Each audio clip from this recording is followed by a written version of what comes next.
ನಮಸ್ಕಾರ, ನಾನು ಪೃಥ್ವಿರಾಜ್ ಹಾರನಹಳ್ಳಿ. ಬಿಎಸ್ವೈಗೆ ಅಗ್ನಿ ಪರೀಕ್ಷೆ, ಬಿಜೆಪಿಗೆ ವಿಶ್ವಾಸ ಗೆಲ್ಲೋ ನಿರೀಕ್ಷೆ, ಸರ್ಪ್ರೈಸ್ ಕೊಡೋಕೆ ರೆಡಿ ಆಗಿವೆ ಕೈ ಮತ್ತು ಜೆಡಿಎಸ್.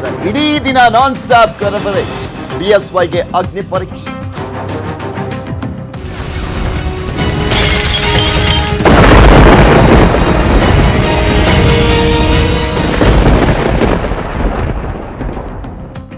ಇವತ್ತು ಬಿಎಸ್ವೈಗೆ ಬಹುಮತದ ಅಗ್ನಿ ಪರೀಕ್ಷೆ ಎದುರಾಗ್ತಾ ಇದೆ. ಇಂದು ಸಿಎಂ ಬಿಎಸ್ವೈ ಬಹುಮತವನ್ನ ಯಾಚನೆ ಮಾಡ್ತಾ ಇದ್ದಾರೆ. ಬಹುಮತ ಗೆದ್ರೆ 6 ತಿಂಗಳುಗಳ ಕಾಲ ಬಿಎಸ್ವೈ ನಿರಾಳರಾಗ್ತಾರೆ. ಯಾರು ಕೂಡ ಈ ಸರ್ಕಾರವನ್ನ ಅಲುಗಾಡಿಸುವುದಕ್ಕೆ ಆಗೋದಿಲ್ಲ. ಸೊ ಹೀಗಾಗಿ ಇವತ್ತು ಹೇಗಾದ್ರೂ ಮಾಡಿ ಇವರು ಬಹುಮತವನ್ನ ಸಾಬೀತುಪಡಿಸಲೇಬೇಕಾಗಿದೆ. ಮೇಲ್ನೋಟಕ್ಕೆ ಬಿಎಸ್ವೈಗೆ ಇದು ಈಸಿ ವೇ ಅಂತಾನೆ ಹೇಳಲಾಗ್ತಾ ಇರುವಂತದ್ದು. ಆದ್ರೆ ರಾಜ್ಯ ರಾಜಕೀಯದಲ್ಲಿ ಯಾವ ಕ್ಷಣದಲ್ಲಿ ಏನು ಬೇಕಾದ್ರೂ ಆಗಬಹುದು ಅನ್ನುವ ಲೆಕ್ಕಾಚಾರಗಳನ್ನ ಈಗ ಆಲ್ರೆಡಿ ನೋಡ್ಬಿಟ್ಟಿದ್ದೀವಿ. ಸೊ ಹೀಗಾಗಿ ಬಿಎಸ್ವೈ ಅವರು ಅಷ್ಟೇ ಈಸಿಯಾಗಿ ಕೇಕ್ ವಾಕ್ ತರ ಬಹುಮತವನ್ನ ಸಾಬೀತುಪಡಿಸ್ತಾರೆ ಅನ್ನೋದನ್ನ ಕಾದ್ ನೋಡ್ಬೇಕು. ಅತೃಪ್ತರ ಅನರ್ಹತೆ ನಡುವೆ ಬಿಎಸ್ವೈ ಬಹುಮತವನ್ನ ಸಾಬೀತುಪಡಿಸ್ತಾ ಇದ್ದಾರೆ. ಇವತ್ತು ಎಲ್ಲ ಲೆಕ್ಕಾಚಾರ ಅಳೆದು ತೂಗಿದೆ ಬಿಜೆಪಿ. ಬಹುಮತದ ಬ್ಲೂ ಪ್ರಿಂಟ್ ನಿನ್ನೆನೆ ಫೈನಲ್ ಆಗಿದೆ. ಎಲ್ಲಾ ಶಾಸಕರನ್ನ ಕೂಡ ಕರೆಸಲಾಗಿತ್ತು. ಶಾಸಕಾಂಗ ಸಭೆಯನ್ನ ಕೂಡ ನಡೆಸಿದ್ರು ಯಡಿಯೂರಪ್ಪನವರ ನೇತೃತ್ವದಲ್ಲಿ. ಇಲ್ಲಿ ಏನ್ ಮಾಡಬೇಕು ಏನು ಎತ್ತ ಅನ್ನೋದ್ರ ಬಗ್ಗೆ ಬ್ಲೂ ಪ್ರಿಂಟ್ ಅನ್ನ ಕೂಡ ರೆಡಿ ಮಾಡಿದ್ದಾರೆ.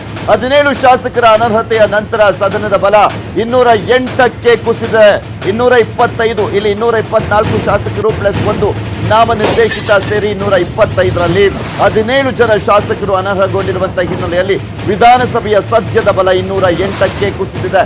ಬಹುಮತಕ್ಕೆ ಬೇಕಾಗಿರುವಂತಹ ಮ್ಯಾಜಿಕ್ ನಂಬರ್ 105. ಪಕ್ಷೇತರ ನಾಗೇಶ್ ಸೇರಿದಂತೆ ಬಿಜೆಪಿಯ ಬಲ ಟೋಟಲ್ ಆಗಿ ಈಗಿರುವಂತದ್ದು 106. ಸೊ ಈಸಿಯಾಗಿ ಕೇಕ್ ವಾಕ್ ತರ ಯಡಿಯೂರಪ್ಪನವರು ಮೇಲ್ನೋಟಕ್ಕಂತೂ ಬಹುಮತವನ್ನ ಸಾಬೀತುಪಡಿಸುವುದು ಸ್ಪಷ್ಟವಾಗಿದೆ.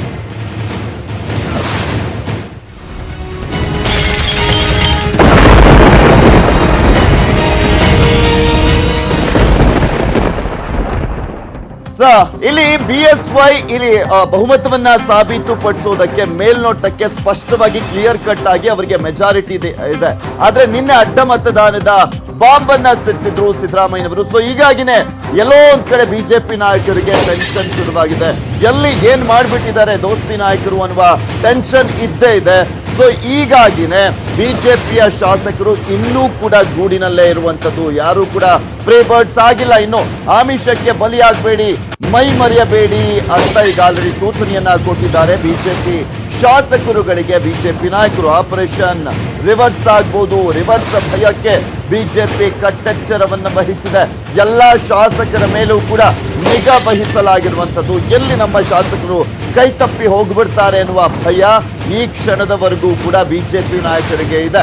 ಹೋಟೆಲ್ನಲ್ಲಿ ವಾಸ್ತವ್ಯವನ್ನ ಹೂಡಿದ್ದಾರೆ ಬಿಜೆಪಿಯ ಶಾಸಕರು. ಹೋಟೆಲ್ನಿಂದಲೇ ಸದನಕ್ಕೆ ಹೋಗ್ತಾರೆ ಶಾಸಕರುಗಳು. ಇಂದಿನ ಬಿಎಸ್ವೈ ಬಹುಮತಕ್ಕೆ ಯಾವುದೇ ರೀತಿಯಾದಂತಹ ಕಂಟಕ ಇಲ್ಲ ಅನ್ನೋದು ಮೇಲ್ನೋಟಕ್ಕಂತೂ ಸ್ಪಷ್ಟವಾಗಿ ಗೊತ್ತಾಗ್ತಾ ಇದೆ. ಯಾಕೆಂದ್ರೆ 105 ಜನ ಬಿಜೆಪಿಯ ಶಾಸಕರಿದ್ದಾರೆ, ಪ್ಲಸ್ 1 ಪಕ್ಷೇತರ ಶಾಸಕರನ್ನ ಸೇರಿ 106 ಜನ ಆಗ್ತಾರೆ ಬಿಜೆಪಿಯ ಬಲ. 208ಕ್ಕೆ ಕುಸಿದಿರುವಂತದ್ದು ವಿಧಾನಸಭೆಯ ಬಲ.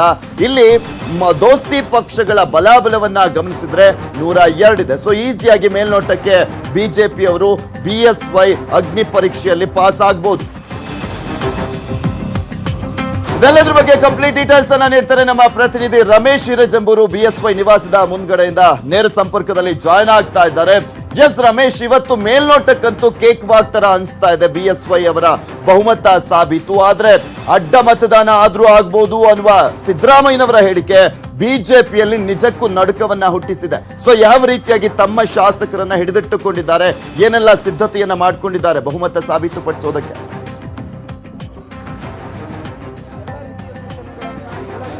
ಪೃಥ್ವಿರಾಜ್, ಖಂಡಿತ ಕೂಡ. ಯಾಕೆಂದ್ರೆ ರಾಜಕಾರಣದಲ್ಲಿ ಯಾರು ಕೂಡ ಸನ್ಯಾಸಿಗಳಲ್ಲ, ಅವರದೇ ಆದ ಆಟಗಳನ್ನ ಆಡ್ತಾರೆ. ಸಿದ್ದರಾಮಯ್ಯವರು ಕೂಡ ಅದೇ ನಿಟ್ಟಿನಲ್ಲಿ ನಿನ್ನೆ ಒಂದು ಅವರ ಡೈಲಾಗ್ ಅನ್ನ ಹೊಡೆದಿರತಕ್ಕಂಥದ್ದು. ಸದನದಲ್ಲಿ ಅಡ್ಡ ಮತದಾನ ಮಾಡ್ಲಿಕ್ಕೆ ನಾವು ಬೇಕಾದಂತ ರಣತಂತ್ರವನ್ನ ಮಾಡ್ತೀವಿ ಅಂತೇಳಿ. ಆದ್ರೆ ಬಿಜೆಪಿ ಯಾವ ಶಾಸಕರನ್ನು ಕೂಡ ಕಾಂಗ್ರೆಸ್ ಅಥವಾ ಜೆಡಿಎಸ್ ಕಡೆಗೆ ಅಥವಾ ಅವರ ಏನು ಆಮಿಷಕ್ಕೆ ಆಮಿಷಕ್ಕೆ ಒಳಗಾಗಿ ಆ ಕಡೆ ತೆರಳಲಿಕ್ಕೆ ಬೇಕಾದಂತ ಯಾವ ರೀತಿಯ ಒಂದು ಅವಕಾಶ ಕೂಡ ಸಿಗದ ರೀತಿಯಲ್ಲಿ ಈಗಾಗಲೇ ಬೇಲಿಯನ್ನ ಹಾಕಿ ಆಗಿದೆ. ಸೊ ಅದೇ ಕಾರಣಕ್ಕಾಗಿ ಎಲ್ಲಾ 105 ಜನ ಶಾಸಕರನ್ನು ಕೂಡ ಈಗ ಚಾನ್ಸರಿ ಪೆವಿಲಿಯನ್ ಹೋಟೆಲ್ ನಲ್ಲಿ ಇಟ್ಟಿರ್ತಕ್ಕಂಥದ್ದು. ಅಲ್ಲಿಂದ ನೇರವಾಗಿ ಸುಮಾರು 10:30ಕ್ಕೆ ವಿಧಾನಸೌಧಕ್ಕೆ ಆಗಮಿಸ್ತಾರೆ. ಅಲ್ಲಿ ಮತ್ತೊಮ್ಮೆ ಶಾಸಕಾಂಗ ಪಕ್ಷದ ಸಭೆಯನ್ನ ನಡೆಸಲಾಗುತ್ತೆ. ಆನಂತರ ಸದನದ ಒಳಗಡೆ ನೇರವಾಗಿ ಎಲ್ಲ ಶಾಸಕರನ್ನು ಕೂಡ ತೆಗೆದುಕೊಂಡು ಹೋಗ್ಲಿಕ್ಕೆ ಬೇಕಾದಂತ ಎಲ್ಲ ವ್ಯವಸ್ಥೆಯನ್ನು ಮಾಡಾಗಿದೆ. ಜೊತೆಗೆ ಈಗಾಗಲೇ ಇನ್ನೇನು ಕೆಲವೇ ದಿನಗಳಲ್ಲಿ, ಒಂದು 2-3 ದಿನಗಳಲ್ಲಿ ಸಚಿವ ಸಂಪುಟ ರಚನೆ ಆಗುವಂತ ಹಿನ್ನೆಲೆಯಲ್ಲಿ ಬಹುತೇಕ ಎಲ್ಲ ಶಾಸಕರು ಕೂಡ ಒಟ್ಟಾಗಿರಬೇಕು. ಜೊತೆಗೆ ಇವತ್ತು ಸದನದಲ್ಲಿ ಬಹುಮತವನ್ನ ಸಾಬೀತುಪಡಿಸಿದರೆ ಸುಮಾರು 6 ತಿಂಗಳ ಕಾಲ ನಮಗೆ ರಿಲ್ಯಾಕ್ಸೇಷನ್ ಸಿಗುತ್ತೆ ಅನ್ನುವಂಥದ್ದನ್ನ ಎಲ್ಲ ಶಾಸಕರಿಗೆ ಕೂಡ ಮನವರಿಕೆ ಮಾಡಿಕೊಟ್ಟಾಗಿದೆ. ಅದೇ ಕಾರಣಕ್ಕಾಗಿ ನಿನ್ನೆ ನಡೆದಂತ ಶಾಸಕಾಂಗ ಪಕ್ಷದಲ್ಲಿ ಎಲ್ಲರೂ ಕೂಡ ಒಟ್ಟಾಗಿರಬೇಕು. ಇಷ್ಟು ದಿನ ಹೇಗೆ ಒಗ್ಗಟ್ಟನ್ನು ಕಾಪಾಡ್ಕೊಂಡು ಬಂದ್ವೋ ಅದೇ ರೀತಿಯ ಒಗ್ಗಟ್ಟನ್ನು ನಾವು ಕಾಪಾಡಿದ್ದೆ ಆದ್ರೆ ಅಧಿಕಾರವನ್ನ ಇನ್ನು 3-3.5 ವರ್ಷಗಳ ಕಾಲ ಸುಭದ್ರವಾಗಿ ನಡೆಸಬಹುದು ಅನ್ನುವಂಥದ್ದು ಬಿಜೆಪಿಯ ಉದ್ದೇಶ. ಅದನ್ನ ಯಡಿಯೂರಪ್ಪನವರು ಎಲ್ಲರಿಗೂ ಕೂಡ ಮನವರಿಕೆ ಆಗೋ ರೀತಿಯಲ್ಲಿ ಹೇಳಾಗಿದೆ. ಅದೇ ಕಾರಣಕ್ಕಾಗಿ ಎಲ್ಲ ಶಾಸಕರು ಕೂಡ ಒಟ್ಟಾಗಿ ಇವತ್ತು ವಿಧಾನಸೌಧಕ್ಕೆ ಬರ್ತಾರೆ. ಅಲ್ಲಿ ಏನು ಈಗಾಗಲೇ ಕಾಂಗ್ರೆಸ್ ಮತ್ತೆ ಜೆಡಿಎಸ್ ನ ನಾಯಕರು ಹೂಡಿರ್ತಕ್ಕಂಥ ರಣತಂತ್ರಕ್ಕೆ ಪರ್ಯಾಯವಾಗಿ ರಣತಂತ್ರವನ್ನು ಹೆಣೆಯುವಂತ ಕೆಲಸವನ್ನ ಯಡಿಯೂರಪ್ಪನವರು ಮಾಡಿದ್ದಾರೆ. ಇವತ್ತು ಬಹುತೇಕ ಸದನದಲ್ಲಿ ಬಿಜೆಪಿ ಬಹುಮತವನ್ನು ಸಾಬೀತುಪಡಿಸುತ್ತೆ. ನಾಳೆ ದೆಹಲಿಗೆ ತೆರಳುತ್ತಾರೆ. ಅಲ್ಲಿ ಸಚಿವ ಸಂಪುಟವನ್ನ ರಚನೆ ಮಾಡೋಕೆ ಸಂಪುಟ ಹಾಗೆ ಒಂದು ಅಂತಿಮ ನಿರ್ಧಾರ ಆಗುತ್ತೆ. ಆದ್ರೆ ಬಹುತೇಕ ಪ್ರಮುಖ ನಾಯಕರಿಗೆ ಸಚಿವ ಸ್ಥಾನಗಳು ಸಿಗುತ್ತವೆ ಅನ್ನುವಂತಹ ಮಾತುಗಳು ಈಗಾಗಲೇ ಕೇಳಿ ಬರ್ತಾ ಇರುವಂತ ಹಿನ್ನೆಲೆಯಲ್ಲಿ ಬಿಜೆಪಿಯ ಯಾವ ನಾಯಕರು ಕೂಡ ಕಾಂಗ್ರೆಸ್ ಅಥವಾ ಜೆಡಿಎಸ್ ನ ಏನು ಆಮಿಷಕ್ಕೆ ಬಲಿಯಾಗಲ್ಲ ಅನ್ನೋ ಆತ್ಮವಿಶ್ವಾಸ ಬಿಜೆಪಿ ನಾಯಕರದ್ದು. Prithviraj. Okay, thank you Ramesh Hirejamburu ನಿಮ್ಮೆಲ್ಲ ಡೀಟೇಲ್ಸ್ಗಾಗಿ. 5 ಬಾರಿ ವಿಫಲ, 6ನೇ ಬಾರಿ ಸಕ್ಸಸ್. ಜಲದಂಕ